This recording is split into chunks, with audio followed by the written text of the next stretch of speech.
The courthouse smelled faintly of old wood polish and paper. The kind of scent that lingered in places where countless loves had been judged, sentenced, or set free. Sunlight streamed in through high windows, casting long, solemn beams over the polished floor.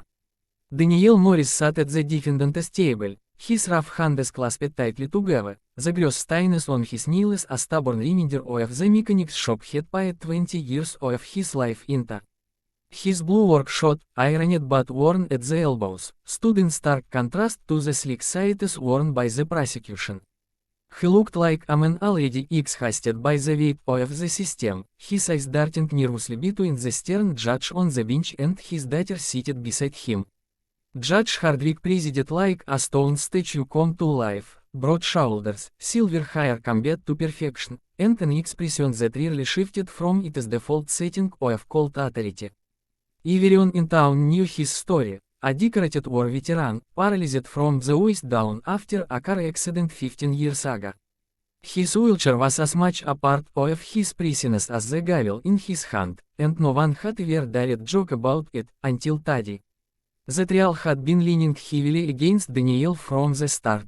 The prosecutor's voice dripped with overconfidence as he rattled off his arguments, while the jury members sat with stony faces, glancing at the clock as if eager to jet this over with.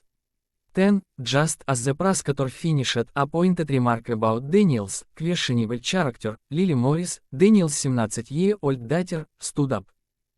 She wasn't tall, and her voice trembled for a moment before she found her footing, but the determination in her eyes made several people sit a little straighter.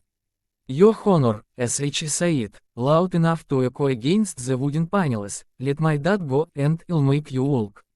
The words landed in the courtroom like a spark in dry grasses. First comes the stunned silence, then the low ripple of laughter from the gallery. A few jurors smirked. The court clerk tugged into her hand to hide a grin. Even the prosecutor chuckled openly, shaking his head as to he had just told the most absurd joke imaginable. Judge Hardwick's eyebrow arched high, his deep voice cutting through the murmurs. "Young lady," he said slowly, "I have been in this chair for years because my legs no longer function. Are you suggesting that you, a high school girl, can do what decades of doctors and specialists could not?" "Yes," Lily replied without hesitation. Daniel reached for her arm, tugging gently. "Lily, sit down. Don't do this," he whispered, his voice low and desperate. But she didn't move. She stood with her chin raised, her eyes fixed on the judge. The room filled again with laughter, but beneath the mockery there was an undeniable shift, a flicker of curiosity, a quiet wondering of whether this girl was simply reckless, or if she truly knew something the rest of them didn't. Defis. If you want, I can now expand scene 2 with the same deep, cinematic details as the tension keeps climbing. That will make the whole story even more powerful. The break between sessions was short, but the courtroom's atmosphere had shifted. What had started as mocking laughter was now a low, buzzing undercurrent of whispers. People in the gallery leaned toward one another, trading theories about the strange challenge the teenager had thrown at the judge. Some thought it was pure desperation, a stunt to distract from her father's legal trouble. Others, watching Lily closely, saw no signs of bluffing. She wasn't fidgeting, she wasn't shrinking, she was waiting. Daniel sat hunched forward at the defense table, rubbing his temples.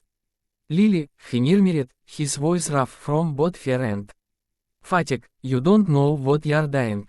You could make things worse for him. Please." She turned to him, her tone quiet but certain. "Dad, I told you, I know what I'm doing. I didn't come here to watch them destroy you." Her hand tightened on his, the pressure meant to raise him, though her own pulse was pounding in her ears. When the bailiff called everyone back into session, the scrap of chairs and shuffling of feet echoed sharply. Judge Hardwick rallied himself back to the bench, still wearing the faintest trace of skepticism on his face, though his eyes were sharper now, curious despite himself. "Young lady," he said, tapping his gavel lightly, "you've disrupted this court honors. You have 2 minutes to explain yourself before I hold you in contempt. Lily stepped forward from the defense table.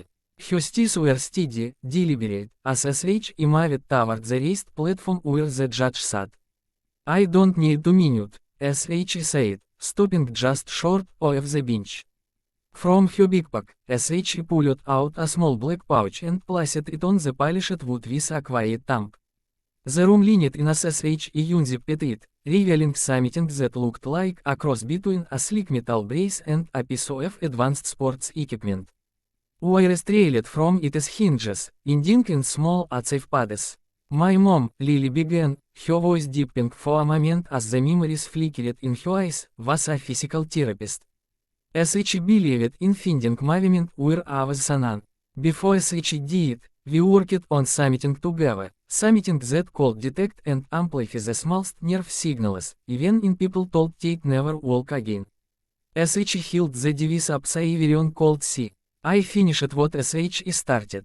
This isn't a trick. It is a neural response exoskeleton, light enough to wear under clothing, strong enough to turn taht into motion. A wave of murmurs rallied through the courtroom. The prosecutor shifted in his seat, clearly uneasy now. The judge narrowed his eyes, studying her as if weighing the risk of even entertaining the idea. And you're saying this, device, Judge Hardwick said, his voice measured, would work on him. I'm saying, Lily replied, meeting his gaze, that if you're willing to try it, you'll walk across this room before this trial is over. The silence that followed was heavier than any gavel strike. Device. I can now expand scene 3 with the same cinematic pacing so the finale will hit us like a punch. That will make the ending unforgettable. The judge sat motionless for several long seconds, his fingers drumming slowly on the armrest of his wheelchair. The courtroom was silent now, every whisper swallowed by the weight of anticipation. Outside, a siren wailed distantly, but inside, all that existed was the star between Judge Hardwick and the young girl daring him to believe. Finally, he exhaled through his nose and gave a slight nod. Bailiff, he said, his voice even but tinged with something almost like intrigue, assist Miss Morris. The bailiff wheeled him forward, the soft hum of the rubber tears echoing in the high-ceilinged chamber. Lily moved with a quiet efficiency, laying the sleek exoskeleton braces at the judge's feet. SH knelt, adjusting straps around his thighs and calves with care, attaching the safe pads above his knees and along the sides of his hips. Her hands didn't tremble. Every motion carried the confidence of someone who had rehearsed this moment 1,000 times in her mind. Daniel sat frozen at the defense table, watching his daughter as to SH were an entirely new person. This might feel strange at first, Lily said, fastening the final strap, but the sensors will pick up even the smallest impulse from your nerves. Just think about standing, and let the device do the rest. The judge gave a dry chuckle, clearly trying to maintain control over the moment.